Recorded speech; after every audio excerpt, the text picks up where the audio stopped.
பிரியமானவர்களை, கர்த்தராகிய இயேசு கிறிஸ்துவின் நாமத்தினால் உங்கள் அனைவருக்கும் என் அன்பின் வாழ்த்துதலை தெரியப்படுத்துகிறேன்.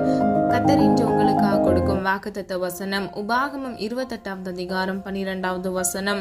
கர்த்தர் உனக்கு தமது நல்ல பொக்கிஷ சாலையாகிய வானத்தை திறப்பார். நீ அநேகம் ஜாதிகளுக்கு கடன் கொடுப்பாய், நீயோ கடன் வாங்காதிருப்பாய். ஹல்லேலூயா.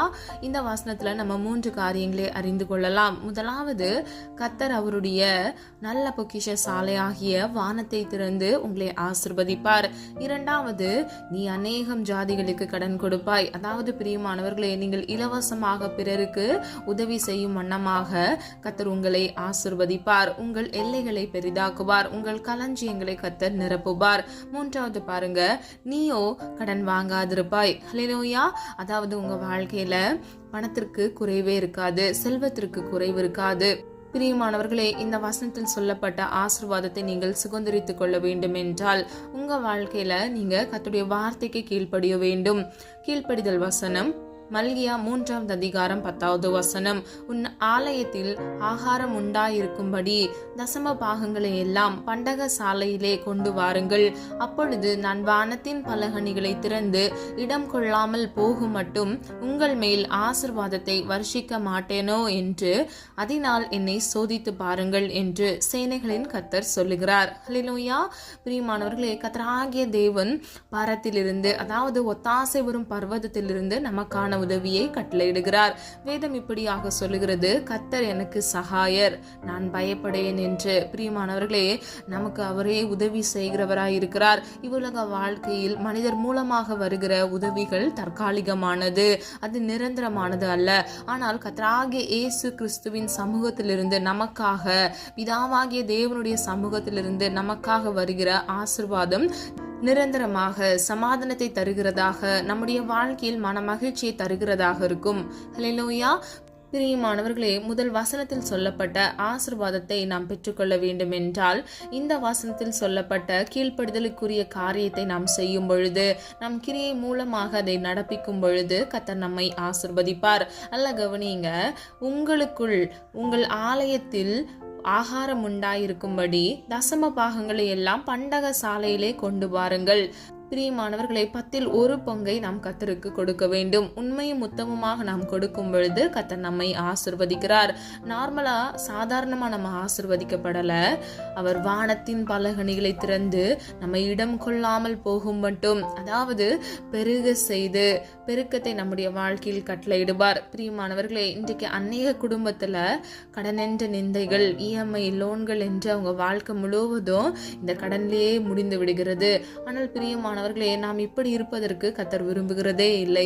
நாம் ஒவ்வொருவரும் ஆசீர்வதிக்கப்பட்ட சந்ததியாக நாம் வாழ்வதே அவருடைய சித்தமாக இருக்கிறது. எப்படி ஆபிரகாம், ஈசாக்கு, யாக்கோபு சந்ததிகளை கர்த்தர் ஆசீர்வதித்தாரோ, நம்மையும் கூட அவர் அவ்விதமாகவே ஆசீர்வதிக்க விரும்புகிறார்.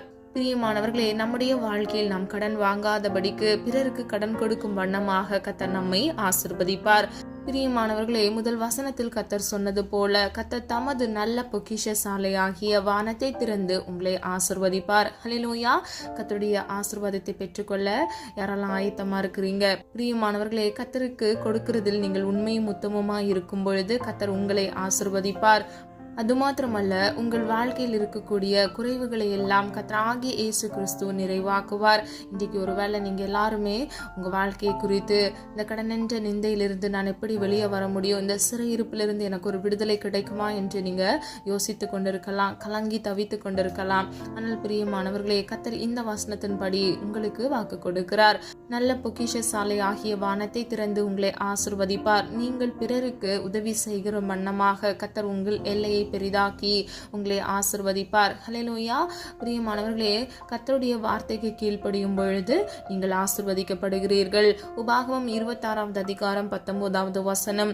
நான் உண்டு பண்ணின எல்லா ஜாதிகளை பார்க்கிலும் புகழ்ச்சியிலும் கீர்த்தியிலும் மகிமையிலும் உன்னை சிறந்திருக்கும்படி செய்வேன். ஹல்லேலூயா. பிரியமானவர்களே, சேனைகளின் கர்த்தர் பரிசுத்த ஜனமாகிய ஜனங்களுக்கு அவர் இந்த வாக்குத்தத்தத்தை கொடுக்கிறார். அல்ல கவனிங்க, ஒரு மனிதன் கர்த்தருடைய ஜனமாக இருக்கும் பொழுது, கர்த்தருடைய பிள்ளையாக இருக்கும் பொழுது கர்த்தர் அவனை ஆசீர்வதிக்கிறார்.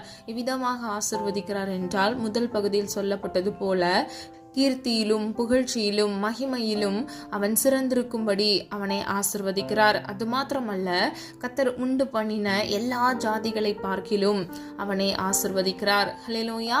அப்போ பிரியமானவர்களே, நம்ம இந்த ஆசீர்வாதத்தை சுதந்திரித்துக் கொள்ள வேண்டும் என்றால் கர்த்தருடைய பரிசுத்த ஜனமாக இருக்க வேண்டும். இதே வசனத்தின் 2வது பகுதியை பாருங்க. நீ உன் தேவனாகிய கர்த்தரான எனக்கு பரிசுத்த ஜனமாய் இருப்பாய் என்றும் அவர் இன்று உனக்கு சொல்லுகிறார் என்றார். ஹல்லேலூயா. அப்போ பிரியமானவர்களே, பரிசுத்த ஜனமாக நாம் வாழ வேண்டும். பிரியமானவர்களே, முதல்ல நம்ம பார்த்தோம் கர்த்தருடைய சமூகத்துல கர்த்தருக்கு கொடுக்கறதுல நம்ம உண்மையும் உத்தமமாய் இருக்க வேண்டும் என்று. அது நிமித்தமாக கர்த்தர் வானத்தின் பலகணிகளை திறந்து நம்மை ஆசீர்வதிக்கிறார். இந்த வசனத்துல நம்ம பார்க்கிறோம், 2வதாக கர்த்தருடைய பரிசுத்த ஜனமாக நம்ம இருக்கும் பொழுது கர்த்தர் கீர்த்தியிலும் புகழ்ச்சியிலும் மகிமையிலும் சகல ஜாதிகளை பார்க்கிலும், அவர் உண்டு பண்ணின ஜாதிகளை பார்க்கிலும் நம்மை ஆசீர்வதிக்கிறார். ஹல்லேலூயா. இந்த 2 விதமான ஆசீர்வாதத்தை நம்ம இன்று பெற்றுக்கொள்ள வேண்டும் என்றால் நாம் கர்த்தருடைய சமூகத்தில் உண்மையும் உத்தமமாக இருக்கும் பொழுது, கர்த்தருக்கு கொடுக்கிற காரியத்தில் உண்மையும் உத்தமமாக இருக்கும் பொழுது, பரிசுத்த ஜனமாக வாழும் பொழுது கர்த்தர் நம்மை ஆசீர்வதிப்பார். பிரியமானவர்களே, அப்பொழுது உங்கள் வாழ்க்கையில் நீங்கள் கடன் வாங்காதபடிக்கு உங்கள் கடன்களை எல்லாம் அடைத்து தீர்க்கத்தக்க கர்த்தர் உங்கள் வாழ்க்கையில் அற்புதத்தை கட்டளையிடுவார். நல்ல பொக்கிஷசாலை ஆகிய வானத்தை திறந்து உங்களை இடம் கொள்ளாமல் போகும் மட்டும் கர்த்தர் உங்களை ஆசீர்வதிப்பார். உங்களை மென்மேலும் பெருக செய்வார். உங்களை மாத்திரமல்ல, உங்களுக்கு பின்வருகிற சந்ததிகளையும் கர்த்தர் ஆசீர்வதிப்பார். ஹல்லேலூயா. இன்றைக்கு கீழ்ப்படிய வேண்டும் என்று நம்ம 3 காரியத்தை பார்த்தோம். முதலாவது, நம்ம பரிசுத்தமாய் வாழ வேண்டும். 2வது, கர்த்தருக்கு கொடுக்கிறதுல உண்மையாய் இருக்க வேண்டும். 3வது, கர்த்தருடைய வார்த்தைக்கு கீழ்ப்படிய வேண்டும். ஹல்லேலூயா. இந்த 3 காரியங்களை நீங்க செய்யுங்க. கர்த்தர் நிச்சயமாக உங்கள் ஒவ்வொருவரையும் ஆசீர்வதித்து பாதுகாப்பார். ஜெபம். அன்பின் பிதாவே, அப்பா, எங்களை எமது கருத்தில் ஒப்பு கொடுக்கிறோம். அறிந்தும் அறியாமல் செய்த தவறுகளை மன்னிங்கப்பா. எங்களிடத்தில் குற்றங்கள் குறைகள் உண்டாண்டவரை தயவாய் மன்னிங்க. நீர் இன்று அப்பா உம்முடைய பிள்ளைகளுக்கு கொடுத்த வாக்குத்தத்த வசனத்தின்படி பிள்ளைகள் கடன் வாங்காதபடிக்கு அப்பா கடன் கொடுக்கிற பிள்ளைகளாக மாற இயேசுவின் நாமத்தினால் கிருபை செய்யுங்க. இலவசமாக பிறருக்கு உதவி செய்கிற பிள்ளைகளாக மாற்றுங்கப்பா. பிள்ளைகளுடைய தலையை உயர்த்துங்கப்பா. இன்றைக்கு உம்முடைய பிள்ளைகள் வாழ்க்கையில் இருக்கக்கூடிய எல்லா கடனென்ற நிந்தைகள் சிறையிருப்புகளை கர்த்தர் இயேசுவின் நாமத்தினால் மாற்றுங்க. ஆண்டவரே, கேட்கிற எவனும் பெற்றுக்கொள்வான் என்று வேதம் சொல்லுகிறதப்பா. விசுவாசத்தோடு உண்மையே நோக்கி ஆண்டவரை நாங்கள் பார்க்கிறோம். ஒத்தாசை வரும் பர்வதத்துக்கு நேராக எங்கள் கண்களை ஏறெடுக்கிறோம் அப்பா. தயவாய் மனம் இறங்கி உடைய பிள்ளைகளுக்கு ஆசீர்வாதத்தை கட்டளையிடும்படியாய் ஜெபிக்கிறோம். ஆண்டவரே, நான் உன்னிடத்தில் வந்து உன்னை ஆசீர்வதிப்பேன் என்று சொன்ன வசனத்தின்படி இன்றைக்கு அப்பா இந்த காணொலியை கேட்டுக்கொண்டிருக்கிற ஒவ்வொரு பிள்ளைகள் வாழ்க்கையில் ஆண்டவரே எந்த இடத்தில் இருக்கிறார்களோ அந்த இடத்துல கடந்து போய் நீர் பிள்ளைகளை இயேசுவின் நாமத்தினால் ஆசீர்வதிங்க தகப்பனே. பிள்ளைகள் வாழ்க்கையில் இருக்கக்கூடிய நெருக்கங்கள், பாடுகள், உபத்திரவங்கள், கடனென்ற நிந்தையிலிருந்து இயேசுவின் நாமத்தினால் ஒரு விடுதலையை கட்டளையிடுங்க. குமாரன் விடுதலையாக்கினால் மெய்யாகவே விடுதலையாவீர்கள் என்று வேதம் சொல்லுகிறது. அப்பா, நிரந்தரமான நித்திய விடுதலை இயேசுவின் நாமத்தினால் நீர் கட்டளையிடுங்க தகப்பனே. மன மகிழ்ச்சியை உண்டு பண்ணுங்கப்பா. பாக்கியத்தையும் நன்மையும் உடைய பிள்ளைகள் சுதந்திரித்துக் கொள்ள கிருபை செய்யுங்க. விசுவாசித்தவளை பாக்கியவதி என்று வேதம் சொல்லுகிறது. ஆண்டவரே, அப்பா, நாங்கள் விசுவாசிக்கிறோம் ஆண்டவரே. உடைய சமூகத்திலிருந்து ஆசீர்வாதத்தையும் ஐஸ்வர்யத்தையும் சுதந்திரித்துக் கொள்கிறோம் என்று இன்றைக்கு அற்புதத்தை இயேசுவின் நாமத்தினால் கட்டளையிடுங்க தகப்பனே. பிள்ளைகள் கையிட்டு செய்கிற ஒவ்வொரு காரியங்களையும் ஆசீர்வதிங்கப்பா. கையின் பிரயாசத்தை ஆசீர்வதித்து இயேசுவின் நாமத்தினால் வானத்தின் பலகணிகளை திறந்து உடைய பிள்ளைகளை ஆசீர்வதிக்கும்படியாய் ஜெபிக்கிறேன் ஆண்டவரே. எல்லா குற்றங்கள் குறைகளை ஒரு விசை தயவாய் மன்னித்து ஒவ்வொரு பிள்ளைகளையும் நீர் ஆசீர்வதிப்பதற்கு தடையாயிருக்கிற எல்லா தடை கருக்களையும் இயேசுவின் நாமத்தினால் நிர்மூலமாக்குங்க. எல்லா அவமானங்கள், நிந்தைகளை கர்த்தர் மாற்றுங்கப்பா. இயேசுவின் நாமத்தினால் பிள்ளைகள் தலையை நிமிர பண்ணுங்க தகப்பனே. இந்த கடன் என்ற சிறையிருப்பிலிருந்து கர்த்தராகிய தேவன் தாமே ஒரு விடுதலையை இயேசுவின் நாமத்தினால் நீர் கட்டளையிட போகிற கிருபைகளுக்காக நன்றி அப்பா. ஜெபித்த ஒவ்வொரு காரியங்களுக்கும் நீர் ஆமென்றும் ஆமென் என்றும் எங்களுக்கு பதில் கொடுக்க போகிறீர். அதற்காக நன்றி ஆண்டவரே. அப்பா, கீழ்ப்படிதலுக்குரிய வசனத்திற்கு நாங்கள் கீழ்ப்படிய எங்களை அர்ப்பணித்து ஜெபிக்கிறோம் ஆண்டவரே. எங்கள் உச்சம் தலைந்து உள்ளம் கால்வரை இயேசுவின் இரத்தத்துக்குள்ள மூடி மறைத்து பாதுகாத்துக் கொள்ளுங்கப்பா. ஆண்டவரே, தசம பாகத்தில் உமக்கு கொடுப்பதில் உண்மையும் உத்தமமாய் இருக்க எங்களுக்கு கிருபை தாங்க. பரிசுத்த ஜனமாக வாழ எங்களுக்கு கிருபை தாங்கப்பா. பரிசுத்தத்தை காத்துக்கொள்ள கிருபை செய்யுங்க.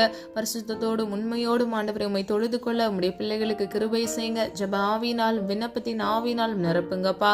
ஆண்டவரே, கீழ்ப்படிதலின் வசனத்தின்படி அப்பா உம்முடைய வார்த்தைக்கு கீழ்ப்படிந்து நடந்து உம்முடைய சமூகத்திலிருந்து ஆசீர்வாதத்தையும் ஐஸ்வர்யத்தையும் சுதந்திரித்துக் கொள்ள இயேசுவின் நாமத்தினால் கிருபை செய்யுங்கப்பா.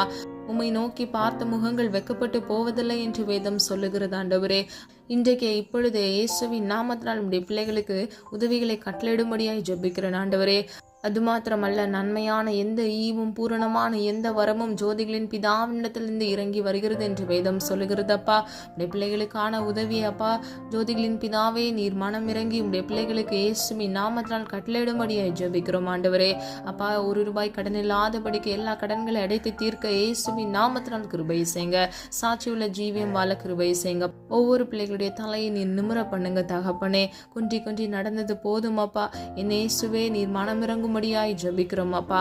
நீர் அப்படியே நீர் பிள்ளைகளுக்காக மனமிறங்கி இயேசுவின் நாமத்தினால் பிள்ளைகளை ஆசீர்வதிக்கும்படியாய் ஜெபிக்கிறேன். நான் உன்னோடே கூட இருந்து உன்னை ஆசீர்வதிப்பேன் என்று சொன்ன வசனத்தின்படி நீர் பிள்ளைகளோடு கூட இருந்து பிள்ளைகள் வலது கையை பிடித்து நீர் வழிநடத்தி சென்று அப்பா பிள்ளைகளை ஆசீர்வதிக்கும்படியாய் ஜெபிக்கிறேன். கர்த்தருடைய சமூகம் அப்பா உடைய பிள்ளைகளுக்கு முன்பாக செல்லட்டும். குணனான வழிகளை எல்லாம் செவ்வையாக்குங்க.